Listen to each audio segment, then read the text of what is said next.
The grip is the most fundamental skill when using a Hurley. It is also vital that the Hurley be an appropriate size for the individual player. This means that the top of the Hurley should not be above the hip bone when held beside the player. To grip the Hurley properly, address the handle of the Hurley as if shaking hands with it. The Hurley should be held in the dominant hand. Practice holding the Hurley out in front of the body with the boss flat. Wave the Hurley up and down to get a sense of the weight. The basic position to hold the Hurley is in the ready position. To move the Hurley into the ready position, first move the feet shoulder width apart. Holding the Hurley in the dominant hand, lift the Hurley in front and across the body to hold it with the non-dominant hand above the boss. Note the toe of the Hurley is pointed upwards. Practice the ready position in a stationary position, then while walking and jogging. Remember, the Hurley should act as an extension of the arm.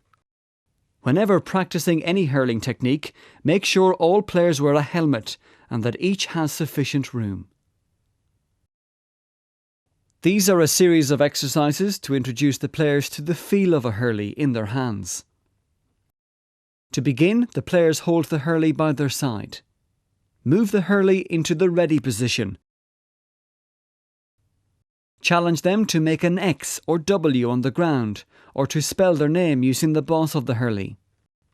Still holding the Hurley in the dominant hand, get them to kick the boss of the Hurley with the left foot and then the right in a stationary position. Introduce walking and jogging. Moving through the ready position, hold the Hurley above the head. Pretend you are flicking flies away as they buzz around your head. Finally, introduce a ball. Touch the ball on the ground with the Hurley. Lift the ball and practice holding the ball and the Hurley at the same time. Can you move around with the Hurley in the ready position and the ball in the non-dominant hand? Now hold the Hurley up straight beside the dominant shoulder as you jog with the ball in the non-dominant hand.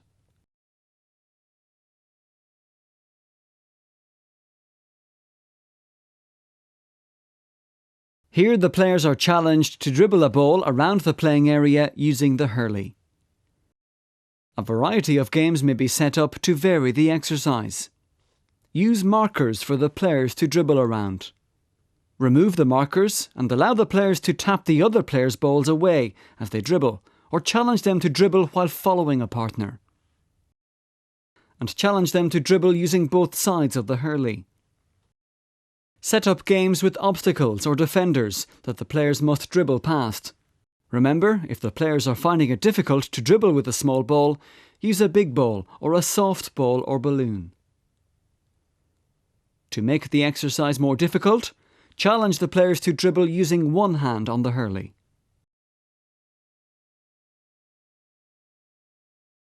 This is an exercise that requires the players to strike a ball past guards, who are allowed to block the ball but not move from their positions marked here by hoops.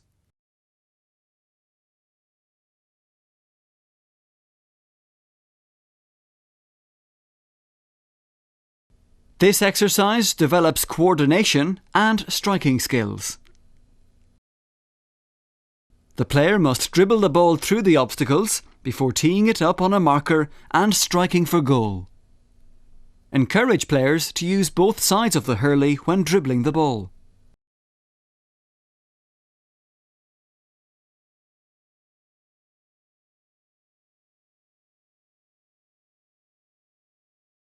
This exercise challenges the players to balance a beanbag on the Hurley. Note the toe of the Hurley should be facing away from the body. Beginning in a stationary position and holding the Hurley in two hands, progress the exercise by challenging the players to toss the beanbag into the air before controlling it with the Hurley on the way down. Introduce walking and jogging as the players balance the beanbag. A course can be set up where the players must balance the beanbag as they navigate the obstacles before tossing the beanbag off the Hurley at a target. This exercise requires the players to balance the ball on the hurley in a stationary position. Use 2 hands to aid control. Progress to walking as the players become more proficient.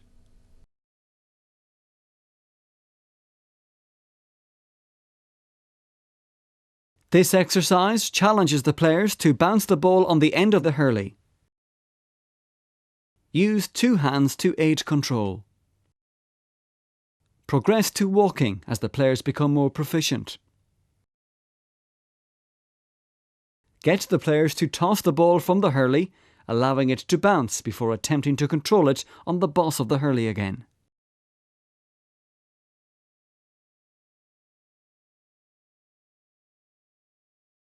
This exercise requires the players to keep a balloon or ball in the air using the hurley.